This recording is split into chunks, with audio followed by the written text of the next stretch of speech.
Завгүй өдөр хоногуд үргэлжилж өнөөдрийн ажил маргаашийн төлөвлөгөө гэсээр цаг хугацаа харавсан сум шиг өнгөрсөөр нийгмийн нүргэн тасралтгүй мэдээллийн урсгалд таны сонорт чухал сэдвүүдийн талаар жинхэнэ дуу хоолой хүргэх бодит подкастыг хүргэж байна. Би сэтгүүлч Мөнхуянга олон таалт үзэл бодлууд гүн гүнзгий утга сэдвүүдийн талаар ярилцъя. Чөлөөт яриа бодит нөлөө Real Podcast. Сайн байцгаана уу хүмүүс үзэгчдээ, та бүхэндээ өнөөдрийн минь төргий Real Podcast-ийн цоо шинэхэн дугаартаа тавтай морил. Энэ удаагийн зочнороо бид нэгэн сонирхолтой зочныг урьж оролцуулж байна. Education Center of Australia компани ажилтан замун Австралийн City of Sydney-ийн олон улсын оюутнуудын манлайллын илч хөтөлбөр програмын өнгөрсөн жилийн төгсөгч Халиуна маань хүрэлцэн байна. За, танд энэ өдрийн минь төргий. Урилга хүлээж авсан маш их баярлалаа. Чамд бас энэ өдрийн минь төргий. Намайг подкастт авч оролцож байгаад маш их баярлалаа. Товчхон тодруулах хийхэд яагаад энэ хүч зөчнөө урьсан бэ гэхлээр Австралийн хувьд нийт экспортын дийлэнх хувийг нь боловсролын салбар бол эзэлдэг байгаа. За, жилд дунджаар 34 тэрбум долларын экспортын орлогыг интернэшнл оюутнууд бүрдүүлдэг гэсэн тоо мэдээлэл байдаг. За, энэ ч утгаараа Австралийн засгийн газар олон улсын оюутнуудаа маш их дэмжиж, тэтгэж, кэрлдэг. Тэдгээрийн нэг болох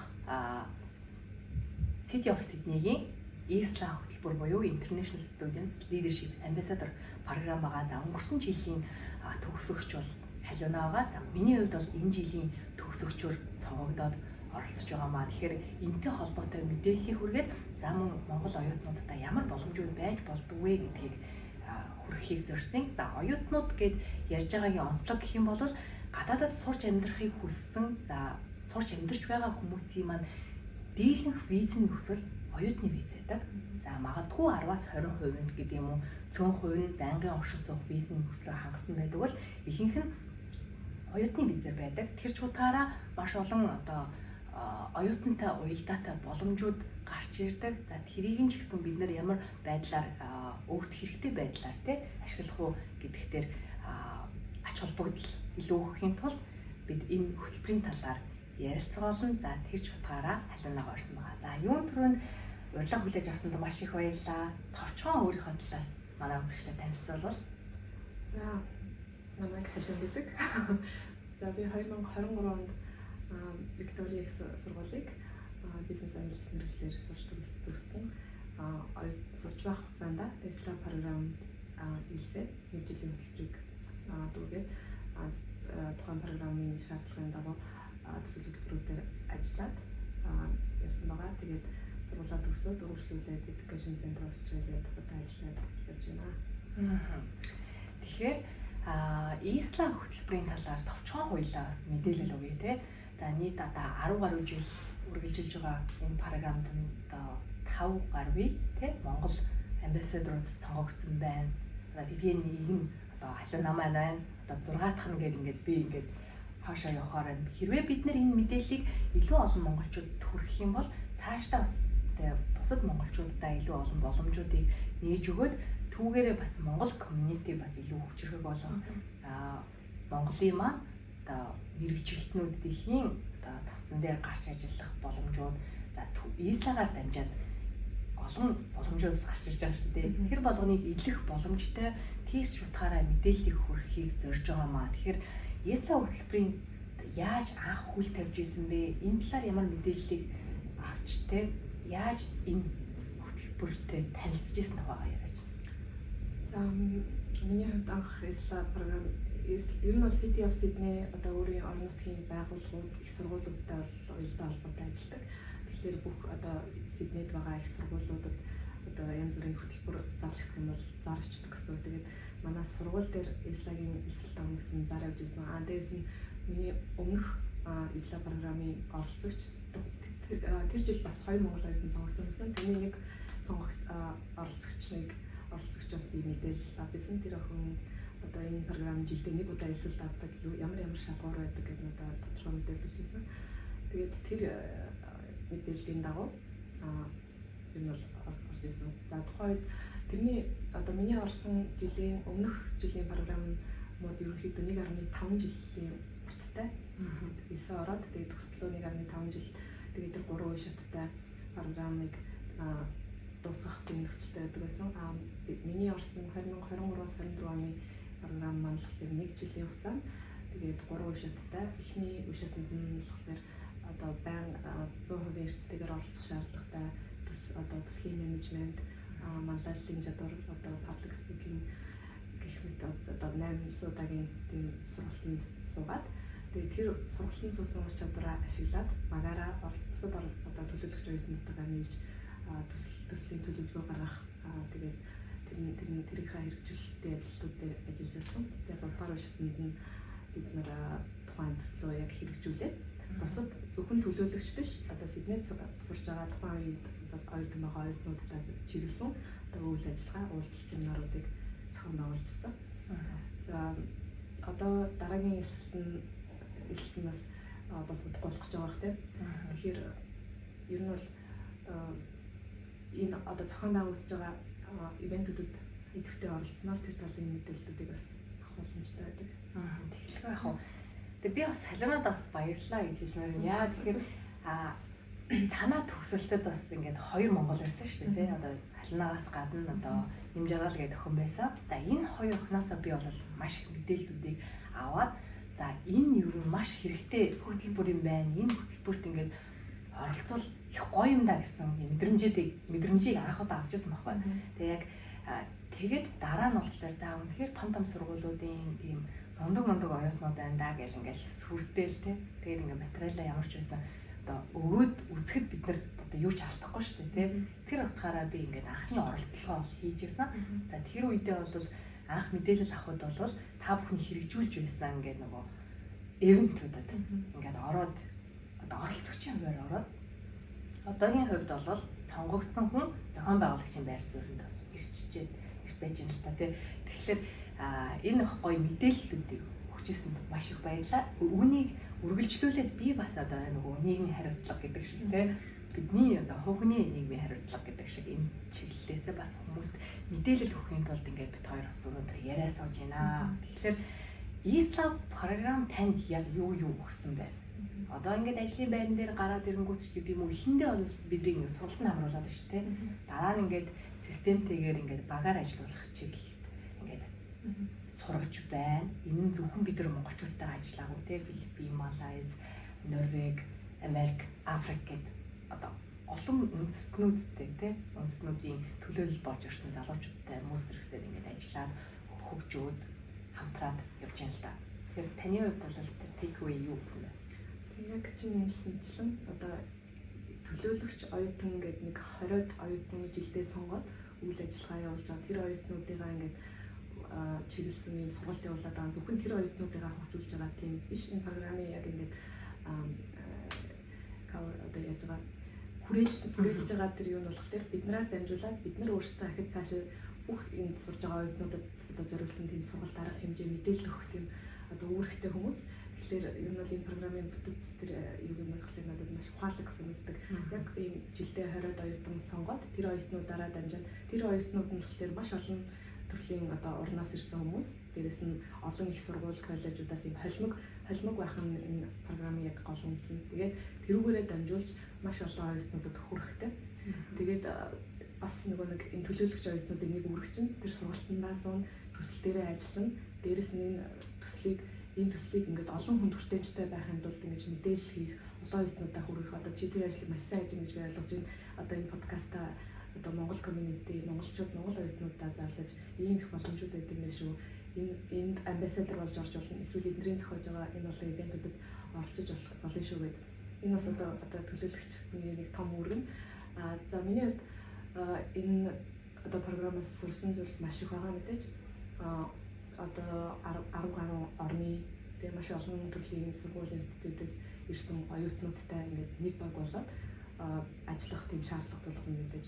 Тэгэнгүүт улс орон болгоноос болгоны онцлог өөртэй ажиллах арга барил өөр. Тэр хүний характер одоо би өөрөөсөө илэрхийлэх нь бас өөр. Тэгээд Сидней болон ер нь бол Австрали ингээд олон үндэсний нутаг гэдгээрээ ер нь бол маш онцлог улс орн. Тэгэхээр энэ улсад ингээд олон улсын хүмүүстэй ажиллах тэр чадвар бол маш өндөр үнэлэгддэг. яагаад гэвэл хаач үзэн ганцхан Австрали гэдэг Австрали хүн бол байхгүй. Энэ бол хятадууд, монголчууд те Таиландууд, Индикууд гэдэг маш олон төрлийн орноос ирсэн хүмүүс нэг ингээд газар байгуулах гэмтээ нэг төсөлд ажиллах шаардлага гардаг. Тэгэнгүүт энэ ислам програм тэр одоо туршлагыг ингээд биднэрт мэдрүүлж гэсэн. Ислам програм маань ингээд дөрвөн жижиг project одоо дөрвөн жижиг багт хуваагдаад тэр баг нь ингээд дөрвөн өөр чиглэлсэн project-уудыг бид нар төслүүдийг хэрэгжүүлж явдаг байсан. Тэрний нэг нь одоо Grow буюу манайх олон улсын оюутнуудын чадамж одоо ажил эрхлэлтийг дэвшлүүлэх тийм төслүүд дээр ажиллаж байсан. Тэгээд манай багт яг тухайн үеийн төлөөлөгчид маань бол өөрсдийнхөө сонирхлоор аль багт орох үү гэдгийг сонгож ирсэн. Тэгээд тохиолдлоор нөгөө хоёр Монгол оролцогч маань нэг багт Growth ороод тэгээд бид хоёулаа нэг багт хоёр багийн удирдагч, багийн ахлагч байсан. Тэгээд хоёр Монгол охин маань хоёр багийн ахлагч болоод ажиллаж байсан. Тэгээд хятадууд одоо нэгдгүүд өөр багийн орны хүмүүстэй ажиллаа. Одоо жишээ нь бүгд оюутан байгаа. Тэгээд яг шалгалтын цаг үе болох юм бол ингээд тийм зарцуулах цаг нь багсан тийм. Тэгмүүд энэ ч өөрөө жижиг төсөл ингээд гэсэн бэлтгэл ажил ингээд уулзах, ярилцах, тэрийг ингээд зохицуулах, ингээд менеж хийх зүйл маш их байдаг. Тэгээд тэндээс бол маш их зүйл зурсан да. Яг нөгөө мэдээд байгаа болохоор бас тийм би ингээд надад их ойр санагдаад байж магадгүй.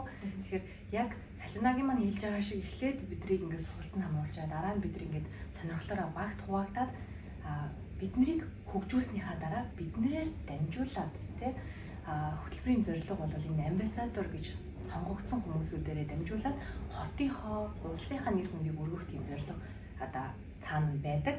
За тэр ч утгаараа бид нар шинэ газар ирсэн хүн болгонд бас нэг түгээмэл тулгардаг асуудлууд нь бол дасан зохицох чадвар одоо хөлөө олох гэж ярьдаг, учраа олох гэж ярьдаг гэдэг тий тэр болгонд нь ингээд туслах тийм зорилготой байгаа.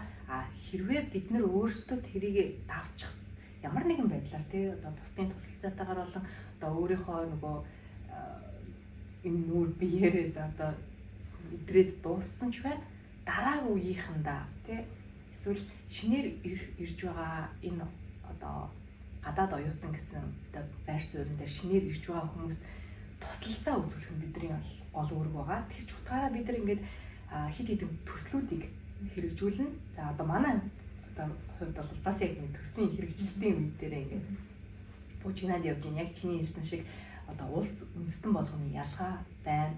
Тэгээд компани том ажлын байран дээр бид нар нэг л дэлхий бусад орны хятад, энэтхэг, Малайз, Сингапурынхаа учрыг олох ч гэдэг юм уу. Тийм гарна зөвхөн монголоор хязгаарлагдахгүй энэ одоо дэлхий орон зай одоо хөдөлмөрийн зах зээл дээр ингээд бидрийг багаас нь ингээд юм фундамент гой цутгаад бэлдээд өгöd байгаа юм болов уу? Тэр нь одоо хөтөлбөрийн онцлог юм болов уу гэж бас ингэж анзаарсан. Тэгэхээр танаа биес олсооч байгаа. Тэгээд одоо энэ жил чи яг төлөөлөгч оюутан болоод одоо аль баг дээр нь ажиллаж байгаа вэ? Тэгээд танаа одоо ойрын үед зохион байгуулж байгаа ивент үйл ажиллагаа ямар чиглэлд ажиллаж байгаа вэ? За баярлалаа. Тэгэхээр ажилд орох боломжуудын дэмжих, ажил эрхлэлт тийм. Тэгээд эрүүл мэндийн чиглэлээр за мөн social cohesion одоо соёлын ялгаатай байдлыг одоо нэг нэгэндээ ойлгуулах гэдэг юм уу, соёлын солилцоо гэх юм уу те. За нэг тийм хэдэн хөтөлбөрүүдийг бид хэрэгжүүлж байгаа. За манай баг бол ингээд ийм соёлын ялгаатай байдлыг нэг нэгийг ойлгон дэмжих гэдэг юм уу те. Одоо тэр чиглэлийн үйл ажиллагааг манай хэрэгжүүлж байгаа. За яг энэ ташрамд мэдээллийн чанартай нэг юм хүрэхэд 11-р сарын 30-нд ажил эрхлэлтийн талаар олон улсын оюутнуудад зориулсан форум болохоор байгаа. За энэ форумын хүрээнд нийт оюутнууд маань хүрэлцэн ирэх боломжтой Eventbrite дээр тасалбар өнгөө тавигдсан байгаа. Одоо комент хэсэг дээр бас мэдээллийг оруулаад өгчээ. Та бүхэн сонирхож байвал гадаадд мэргэжлэр ажиллах гэж байгаа тэрийг зорж байгаа хүмүүст бол маш хэрэгтэй мэдээллийг цогц одоо бүрдүүлсэн тийм event болно 11 сарын 30-нд. За 12 сарын 7-нд бол эрүүл мэндийн одоо эрүүл бие, эрүүл оюун ухаан санаа гэсэн тийм нэг ийм урай сэдвийн дор оюутнуудынхаа эрүүл мэндийн боловсролд чиглэсэн үйл ажиллагаануудыг зохион байгуулахаар бид бэлдсэн байгаа. Эхний одоо ойрын үед болох үйл ажиллагаа гэх юм бол эдгээр үйл ажиллагаанд нийт оюутнууд маань нээлттэй байгаа. Та бүхэн бүртгүүлээд өөртөө хэрэгцээтэй мэдээллүүдийг аваад тэгээд цаашдаа бас ингээд Истлатай холбогдох юм гүүрээ бас гоё тавьж болох юм а гэдгийг хэлмээр. За тэгэхээр одоо би асуултаа асууж хэрэгжлээ. Тэгэхээр Истла хөтөлбөр таны ажлын байран дээр гарсны дараа яаж хэрэг болсон бэ? Яг ямар одоо сурсан зүйлсүүд нь бодит туршлага болж ингээд давуу тал болж тий ажлын байран дээр илэрсэн байна. Тийм түрүүний ярьсанчлан яг тийм олон улсын хүмүүстэй ажиллаж сурах чадвар, цагийн менежмент. За түүнээс гадна миний бодлоор яг Истла ингээд яг нэг ажлын байранд хүрэх яг эхний шатнд байсан болов уу гэж бодож байна. Оюутан багтаа хамгийн эхлээд Ислад ороод Исладгийн нэг төлөөлөгч оюутнаа шалгараад ажиллаж эхлээд тэгээд тэр өөрөө City of Sydney-ийн энэ програм нь ер нь бол аюу нэр хүндтэй програм. Тэгээд их сургуультай сайн дурын бас ажил хийж эхэлсэн давхар. Тэгээд их сургууль маань намайг одоо энэ City of Sydney-д их сургуулиасаа одоо ганцаараа тулгарч байгаа оюутан гэдгийг маань бас их өндрөөр үнэлжсэн. Тэгээд тэрүүгээрээ дамжуулаад яг би оюутан багтаа student mentor гэдэг casual тийм цагийн ажил хийж хэлжсэн.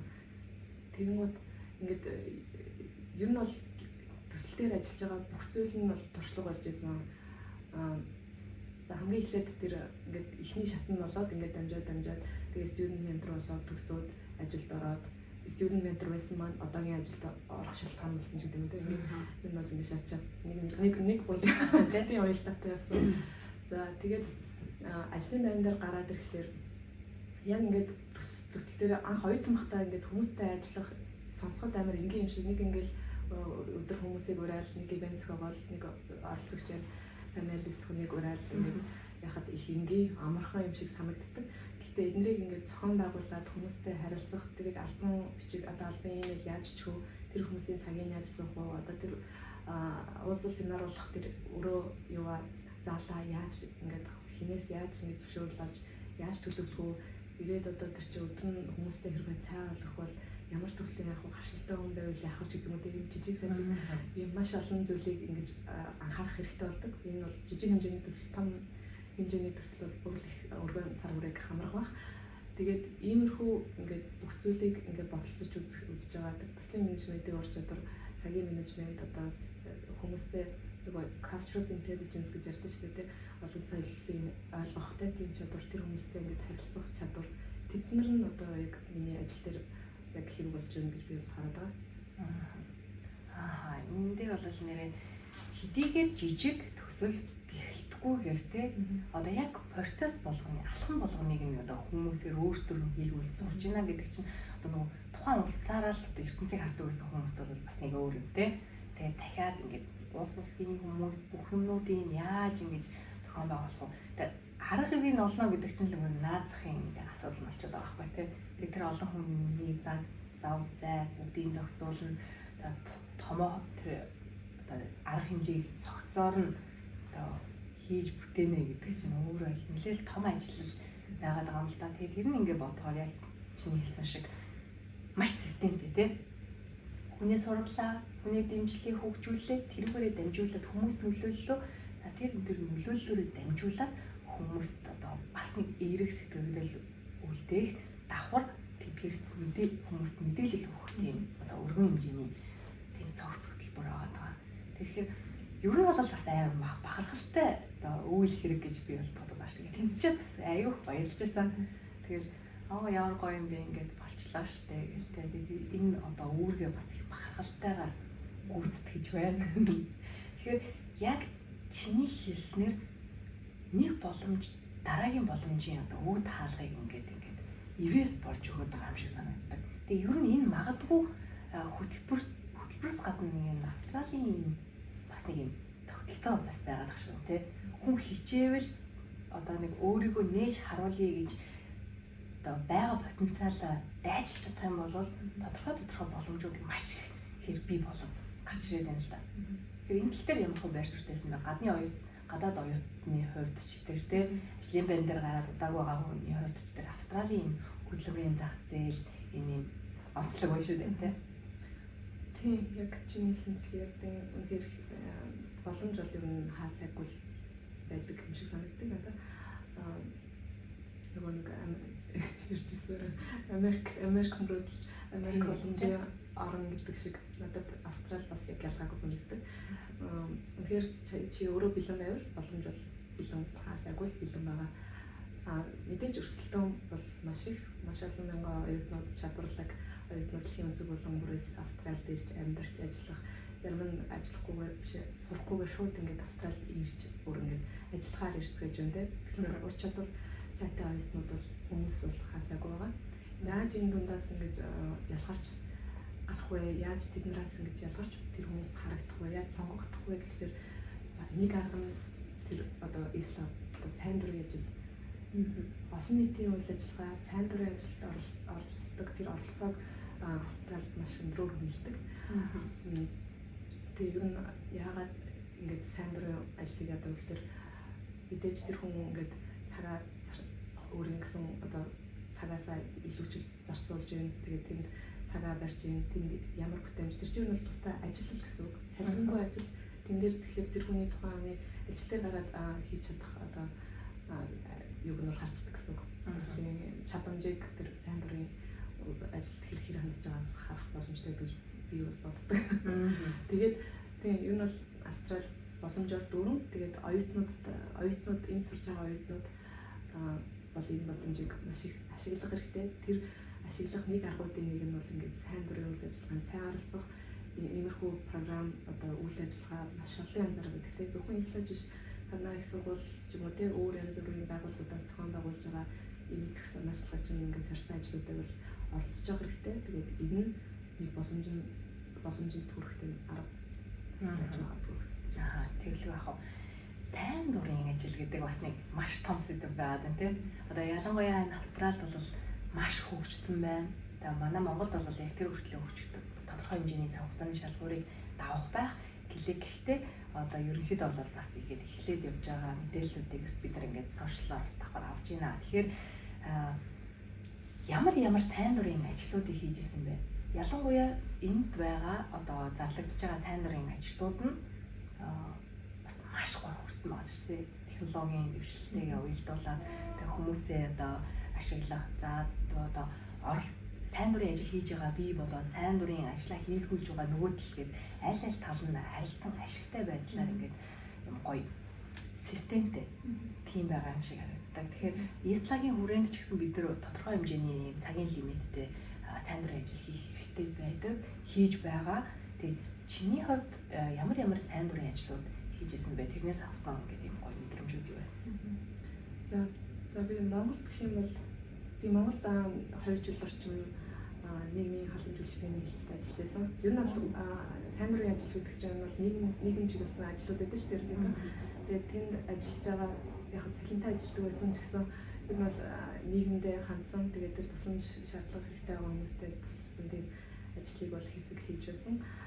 Тэрийг хийж явахаар бас манай нэг багын найзууд миний камгийн анхны зүгээр сайн дурын ажлыг багын найзууд маань өөрсдөө санаачлаад тухайн үед одоо тусламж шаардлагатай байгаа ингээд өндөр наснуудаа өнөр жоох хөвгтүүд байсан л та. Өөртөө нийлээд хандив босгоод ингээд бууз гараараа хийгээд тэгээд амар олон тусламж бас хүмүүсээс ирээд нүүрс өгье. Тэгээд баг маш олон хүний тусламжтайгаар яг тооны сандгүй нэлээд олон баг нэг 20 орчим айл бууз тэгээд нүүрстэй гэр амжиргаанд нэрхтээ тийм зүйлийг хийсэн нэг тийм ажил хийжсэн. Тэгээд тэр бол яг цэвэр сайн дурын ажилласан. Тэгээд тэр тухайд бол амар гоё мэдрэмж авч ирсэн. Мэдээж ингээд хүнд тусалж дээ. Тэгээд яг авч байгаа хүн бол маш сайхан сэтгэлээр хүлээж аваад гэсэн. Тэгээд тэрийг дэмжиж байгаа амар олон залуучууд байгаа карадас амар гарч ирсэн. Тэр чинь ганцаараа хийгээгүй. Тэр манай найзуудаас гадна бүх гар бие оролцож байгаа хүмүүсийн хүчинд үзчихсэн учраас тэгэхэд бас гоёсэн. За Австрали ирсний дараа гэх юм бол түрүүн ярьжсэн Tesla-гийн өмнөх төгсөгч Хант орч гэдэг охин байгаа. Тэр охиноос би яг энэ програмын мэдээллийг авч явахад надад сайн дурын үйл ажиллагаа одоо сайн дурын туршлага бас их хэрэгтэй шүү. Энэ шалгуурт надад чи сайн дурын ажилд оролцож исэн туршлага аваа гэсэн нэг асууж ядгаа гэдэг. Тэгээд өөрөө би одоо Улсман community гэдэг Австралид байгаа монголчуудад зориулсан юм нийгмийн үйл ажиллагаа явуулдаг байгууллага ажилтдаг. Бид нар бас тийм төслүүд хэрэгжүүлээд ээжүүдэд зориулсан тийм уулзалтуудыг зохион байгуулдаг. Ачаас орж болно гэдэг. Тэгээд би тэр байгууллагт бол нэг жил гарan чадах чинээр оролцсон. Ээжүүдэд зориулсан тийм 27 хоногийн хөтөлбөр 2 жил орчим зохион байгуулсан. Тэгээд эхний жилд нь талаас нь ороод дараагийнхад нь эхлэх үед нь ингээд оролцоод явсан. Тэгээд тийм бүртгэлийн үйл ажиллагаа эсвэл одоо ивэнтээ ээжүүдтэй зурцчлах пострын одоо хийх ч гэдэг юм дээ. Тийм юмд явжсэн. Тэгээд үргэлжлүүлээд Исландаа яваад бас манай сургууль дээр би одоо student mentor болохоос өмнө бас нэг сайн дурын тийм бас нэг юм position байдаг. Тэн дээр болохоор сайн дураараа ингээд сургуульд хийх одоо эсэлт одоо жилд одоо 3-4 эсэлт одоо эсэлт авах одоо оюутнуудаа одоо эсвэлэх тийм арга хэмжээний зохиогод оюутнуудыг туслалцаа авдаг. Тэрэнд бас сайн дураараа явдаг гэсэн. Тэгэхээр хамгийн анхны сайн дурын ажил бас үнэхээр сонирхолтой шүү. Хэдэн настайс яагаад тэрийг хийх урам зориг ч юм уу сэтэл санаа хаанаас орж ирж байсан бэ? Хэдтэй бүрч жоохон байгаагүй байна. Нэг 20 бол хүрсэн. Тэгэхээр тэр анх яг нэг их сургуулаа төгсөөд их сургуулаа төгсөөл ажилд орсон байсан юм байна. Тэгээд тийм манай багын найзууд л сууж байгаа нэг яриад тэгээд нэг найзаас нэг тийм санаа гараад тэгээд дэмжил. Тэгээд хийжсэн. Тэгээд ер нь бол тийм сайн үйл хий гэсэн санал санаачилтай хүмүүс маш их байдаг. Би яг санджаар бол бас ингээл бүлэг найзууд бас адилхан тиймэрхүү тийм урайлга гаргаад хийжсэн санагдаж байна. Миний хувьд бол бас яг нэг тэдний насан дээр анхны сайн дурын ажлууд эхэлсэн шиг санагддаг байхгүй. Тэгээ би тэрийг сайн дурын ажил хийж эхэлж байна гэж бодоагүйгээр зүгээр хийсэн. Төрсөдрөө ер нь айгүй их утга учиртай тэмдэглэл өгсдөг тий. Тэр утгаараа нэг жилийн төрсөдрөөр ингээд найзуудтай бүгдийг нь ингээд чиглэл мэдээллүүдтэй ихтгэл мэдээлэл бэлдээд хүнд хэрэгтэй. Тэнгүүдээ нөгөө өмчөн одоо хүмүүсийн асрах газарт очиж төрсөдрөө тэмдэглээд одоо би өөрөө мэрэгжил сонголтын талаар юм бүглүүлээд тэгээд тэдний одоо шин чанаруудын ярьж өгөөд хэлж өгөөд урам зориг өгөөд та манай хүний нөөц найз бол хүний нөөцийн менежерээр ажилладаг найз бол нэмсэглэж тусцаа спорт ордонд ажилладаг найз маань бас хөдөлгөөний ажил гэдэг юм те яг ингээд хэрэгтэй чиглэлүүдээр нь өөрсдөө мэрэгжлийн онцлогуудыг дамжуулаад мэдээллүүдийг өгөөд тэгээд хамтдаа тэгсэн чинь би яг амар хэрэгтэй хүн шиг өөрийгөө мэдэрсэн аахгүй тэгсэн амар гоё юм ашиг харахгүй тус ямар нэгэн байдлаар хүний юм сэтгэлийн баян болгодог юм шиг санагдчихсан. Тэгээд тэрнээс хойш манай найзууд бүгд нэг ятгсан өдрөөр тийм хүнд хэрэгтэй зүйлтэй. Одоо нөгөө овгийн хагасрангай хэлсэн байдаг шүү. Би төрлөө гэдэг энэ дэлхийн жин нэмэгдэхгүй ч гэсэн би айхаарахгүй жинтэй гэдэг шиг ч юм уу. Одоо байгаагийн оршин байгаагийн утга учирыг ингээд бусдад болон өөрийнхөө зүрх сэтгэлд ингээд таниулах маш том орон зай бол сайн дурын ажил юм аа гэдэг одоо би тэр үеэс ахуулаад одоо хүртэл ингээд ойлгол явж байна л да. Тэгэл дараа нь төрх дээр очиод нөгөө нэг юм манай найз жишээлхэд эрэгтэй хүмүүс нь цэгэр эмэгтэй төрсэн хүмүүс нь ягаа ингээд баривч ингээд ихүүдтэй шиг төрсэн ихүүд яраад ээжүүдтэй нөгөө цэцгийн баглаар цэцэг нэг л одоо нөгөө бас тийм баян бас биш те нэг цэцэгтэй ингээд нэг баривчтай шиг юм ингээд утга учиртай байлгахыг бас хүсэх болсон.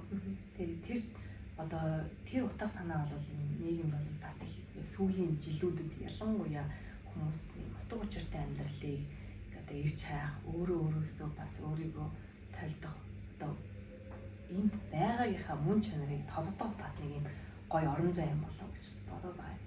Тэгэхээр сайн дурын ажлыг тэгэхээр та бүхэн маань хэрвээ сонирхож байвал хийснээрээ дамжаад заавал тэрнээс ашиг яах гэдэг юм байхгүй ч гэсэн дараагийн боломжууд ингээд нэг яагаад ч юм те хүмүүс ярьдаг шүү дээ ил биш тийм шигээр л ингээд гараад ирсэн гэдэг шиг ийм боломжууд бас байдгийн байна. Гэхдээ одоо хаалгаагаад хичээлээс хийгээ суугаад байвал хинч боломж хаалга тогшихгүй те тэр ирэл хайгуулж байж бас энэ хөтөлбөрүүдийг олж мэдээд одоо өөрийгөө таниулаад бусдад хамтраад бас нэг юм сэтгэлийн дуудлагаараа ажлуудыг хийх юм бол тэгээд боломжууд байна. Боломжуудын одоо бодит жишээ бол манай халуунаа байна. Тэгэхээр тэр сургуультай ингээд ментороор ажилласан гэдэг ааш тийм.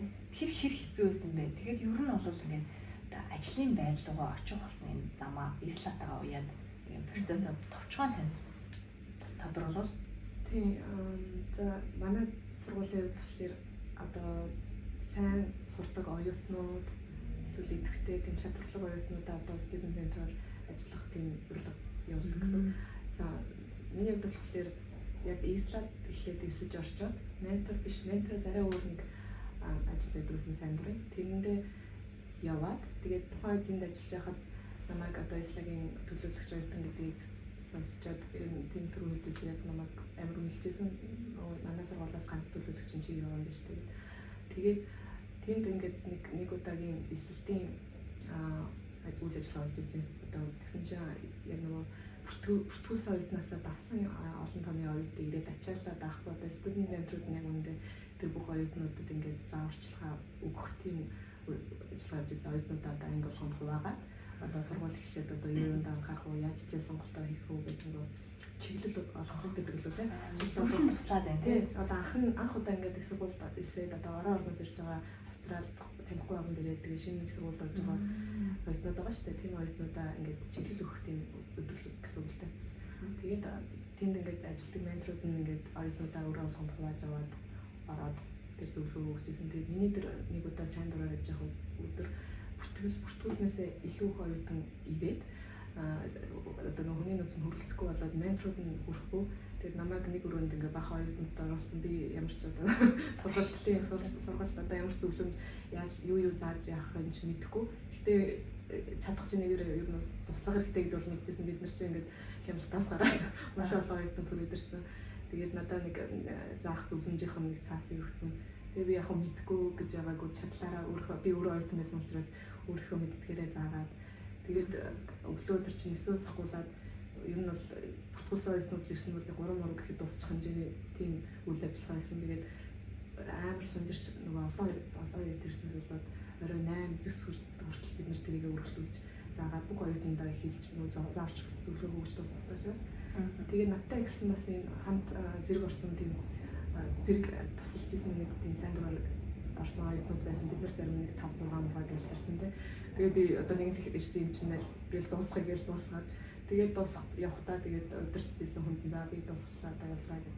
Тэгээд тэр хүн намайг өндрөөр аяагаад за баярлаа их тусалсан баярлаа чамайг би менторт санал болгоно. Тэгээд студент менtor болчихсон. Бас нэг хийсэн юм ингээд дуусгачих гэдэг зан чанарыг тухайн бүжид бол тусалсан шүү дээ. Тийм. Би ер нь тэгж боддог. Сайн дурын ажлаас яг тэрийг л харах боломжтой болов гэж бодоод байдаг шүү дээ. Цалинтай ажил бол мэдээд цалинг нь авч байгаа үүрэг даалгавар өглөө хийх нь боломжтой те. Хэрвээ ч ямар цалин өгөхгүй үүрэг даалгавар явах юм бол хэр чи хариуцлагатай хүн бэ? Яг хувь хүний чинь хариуцлага нэг зүгээр яг харах тийм боломжтой юм болов гэж үзсэн одоо цагтаа ирж гинүү те. Одоо энэ ажлыг юунаас өөр нэг шалтгаанаас хамааран дуусгах одоо тийм чадвар байна уу гэж юм уу те. Тэгээд тэр бол ер нь студент менторлох тусалсан. Ястаа гоё да амжилт түүх туршлагууд байна л да. Тэгэхээр халуунагийн хувьд одоо оюутны ширээнээсээ холдоод яг ажлын байрнаар гараад бас удаагүй байх гэж би бодод байна те. Тэгэхээр оюутны хугацаагаа илүү үр дүнтэй өнгөрүүлэхийн тулд таны өгөх зөвлөгөө юу байх вэ? Тэгээ харин би тийм жил гарны өмнө төгсөжсэн. Ер нь ингээд ажилд орчхоор бүтэн цагийн ажилд орох юм бол ер нь бол ажил ер нь их цагийг аваад нөгөө бусад ийм сайн дурын үйл ажиллагаанд орох тийм боломж өрнөгийг хөнсөлж тийм байна. Оюутан байх хугацаа бол яг хамгийн гоё цаг мөч гэж бодож байна. Янз бүрийн шинэ зүйлийг туршиж үзэх сургалт эсвэл сайн дурын ажил үүсэж болно. Илүү нэмэлт юм сурмаар нь сурж болно тийм.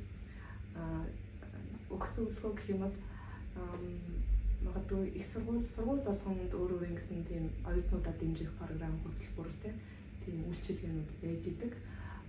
Манай сургууль миний төгссөн сургуулийн хувьд одоо student mentor жишээ нь ингээд шинээр ирж байгаа оюутнуудаа эсэлтийн хийхтэн тус одоо хичээлээ сонгох одоо тэр шинэ системийг ашиглаж мэдэхгүй байвал тэрийг зааж чиглүүлэх тийм хүмүүсэд тэд нар үн төлбөргүй оюутнууд туслаад байдаг. Student tutor гэдэг одоо идалтэй хичээлээ хийхэд юм хэцүү байх юм бол заавар зөвлөгөө өгöd хамтдаа туслах тийм мөн төлбөргүй тийм үйлчлэгээнүүд байдаг. Тэгэхээр тэднийг ихсэн ашиглах хэрэгтэй болов уу? За маш хэрэгтэй зөвлөгөө та бүхэнд хүрэлээ. Тэгээ одоо бас хэрэгжүүлээрэй гэж хүсмээр нь ялангуяа одоо шинээр хүрэлцэж байгаа оюутнууд гэх юм бол энэ зөвлөгөөг хэрэгжүүлснээрээ бас ингээд замаа тутлах магадгүй илүү амжилттай байх одоо байгаа цэгээсээ илүү хол явах боломжуудыг бас бүрдүүлэх болов уу гэж би бас найдаж байна. Тэгэхээр ажил мэргэжлийн тухай бас ярилцлага өргөжлүүлэе гэж бодож байна. Одоо яг бизнес аналистаар төгссөн одоогийн байдлаар бол бас боловсролын салбарт ажиллаж байна тийм. Тэгэхээр энэ ажил мэргэжлийн тухай ярил. За тэгээд их сургуулийн хангууранд төгсчөөд яг төгсөөд үргэлжлүүлээд Education Center Australia Admissions Officer буюу нөгөө эсрэг тавигдсан ажилтнаар анх ажилд орсон. Тэгээд ажиллаад жил гаруй ажиллаад яг саяхнаас элсэлт болон систем хариуцсан ажилтнаар ажиллаж ирсэн. Ерөнхийдөө бол миний мэргэжлийн ажил гэсэн үг. За ер нь миний ингээд сурсан одоо сайн дурын ажил, сургууль хийжсэн ажил энэ бүгд маань бүгд л ингээд туршлага болоо явуулсан. Анх яг ийм элсэлтийн ажилтнаар ажилд орлоо гэж зарим хүмүүс зүгээр ингээд ажилд орохгүй хүлээж аваад материалаа сайн үлдээ шууд мэргэжлийн ажилд орсон дээр юм шүү гэсэн зөвлөгөөг амирх авч ирсэн. Тэгээд миний хувьд бол туршлага нь маш их чухал байсан. Надад сурах юм маш их байсан учраас одоо миний мэргэжлийн ажил биш байна гэж би ерөөсөө голоогүй. Бараад тэгээд компани төр чинь маш том компани олон үндэсний хүмүүстэй ажиллаж байна. Тэгээд сурах зүйл маш их байсан. Ер нь бол наадаас эхлээд ингээд сураад тэгээд яг сураад явж байхад яг дараагийн боломж нь гарч ирээд миний элсэлтийн туршлага одоо хэрэг болсон тийм ажлын байр бий болсон гэх юм уу. Одоо элсэлтийн системийн шинжилгээ ажил явуулж байгаа. Тэгэхээр тэр системийн шинжилгээ ажилд одоо элсэлтээ ойлгодог тэр компани бүтэц бүрэлдэхүүн яаж ажилладаг системийг ойлгодог тийм хүн хэрэгтэй байсан. Тэгээд тэр нь бий байж дараа тэгээд одоо туслаад байгаа юм. Яг энэ түүхтэр одоо үндэслээд үзэх юм бол шидийн юм шиг ингээд сонсогдох байхгүй. Тэгээд ингээд явжсэн чинь тэгээд ингээд яа харахгүй ингээд холбогдоод яг нэрээ бас хүмүүс бол бас янз бүрийн зөвлөгөө өгнө шүү дээ. Жишээ нь шууд ингэчгүй яасан юм бэ, тэгэхгүй яасан юм бэ гэх. Миний харж байгаа өнцгөр бол халинам ийм хундамаа боловсролын салбартаа уялдуулаад ажил карьераа гадаадын оронд тавьж байгаа энэ суурь маш гоё ингээд юм чамбай урж байгаа хүн гэж би бол хардаг байхгүй тий бас бахархаж явдаг шүү. Тэгээд ялангуяа энэ бол ингээд хүн болгонд бас боломжтой байх зүйлүүд тийм хүмүүс маань бас яг тийм боддог юм шиг байна тий. Одоо нөгөө потенциал нь байгаад тийм мэдээлэлгүйгээсээ ч гэдэг юм уу ингээд зарим зүйлүүдээс хоцрох гэдэг талтай. Тэгээд ингэнгүүт ингээд нийлүүлээд ингээд сонсоод яг ингээд тухайн хүний бодит кейс дээр ингээд сонсоод үзсэн. Яг бүх зүйлүүд нь ингээд тал талаас нийлж байгаа өнөөдрийн нэг юм тодорхой хэмжээний амжилтыг ингээд бүтээсэн байгаа юм тий. Алнагийн хувьд бол тэгж харахаар л та. Тэгэхээр яг одоогийн байдлаар яг төлөвлөж зорж байгаа зүйл юу байна? Ажил байр, ажлын байран дээр ч юм уу хувь нөхөрний тал дээр ч гэдэг юм уу тий. Тийм түрүүний ярьсан дээр нэмээд хэлэхэд яг би мэргэжлийн ажлаа хийгээгүй суралцж байгаа гэдэг юм л ажлаа тууштай хийжсэн. Гэхдээ тэр хугацаанд би давхар яг зэрэг хайжлуулсан юм уу. Одоо бизнес анализ, систем анализ одоо миний яг төгссөн мэргэжлийн холбоотой ажлын байрнууд руу ингээд хүч үзэлтэй материалаа явуулж үзэл. Тэгээд бас компани дотор ингээд дотоодоос одоо нээлттэй ажлын байр авах юм бол бас туршиж үзэл. Бас өөрийн төсөл дээр бизнес аналистийн одоо позишныг бас apply хийж үзэл. Тэгээд яг нэг болох ёстой юм болдгоор болно гэдэг шиг тэгээд яг тухай одоо ингээд дөрөв бодоход тухайн үед яг ингээд заримдаа reject хийлгэжсэн юмнууд нь бол баг сайн юм болж тээ гэж боддоо шүү дээ. Тэгээд яг болох ёстой зүйл болдгоор болоод сураад бэлэн болсон үед угаасаа боломж байж идэм байна. Эхлээд юм бэлэн болоход бол анхаарах хэрэгтэй байна гэж бодсон. За дараагийн төлөвлөгөө гэхээр одоо яг одоогийн хийж байгаа ажил дээр сурах зүйл маш их байна. Өөрөө маш сайн суралцах хэрэгтэй байна. Тэгээд дараагийн төвшөнд гарч одоо хэлээ улам их сайжруулж тэгээд ер нь бас одоогийн ажлаас сурах маш их зүйл байна. Тэрэн дээр л анхаарч байна. Одоо бас эхлэл байна тийм. Одоо урт зам орцоо зурааж байна тийм. Мэргэжлэрээ ажилд орохыг одоо хүсэхгүй хүн гэж байхгүй шүү дээ тийм. Тэгэхээр яг тийм хүмүүст чиний зөвлөх алтан зөвлөгөө гэдэг шиг ч юм уу те. Яг ингээрээ тэгээрээ миний туршлага дээр бол ерөнхийдөө төчиг дээр л энэ талаар нэлээ ярьлаа. Яг базаад хэлэх юм бол өөрийн чинь зөвлөгөө юу байх вэ? Тийм боломжуудыг голох хэрэггүй л гэж би бол зөвлөнө. Яг хүн зарим хүмүүс л шоуд ажиллаа хайсан дээр гэх үү.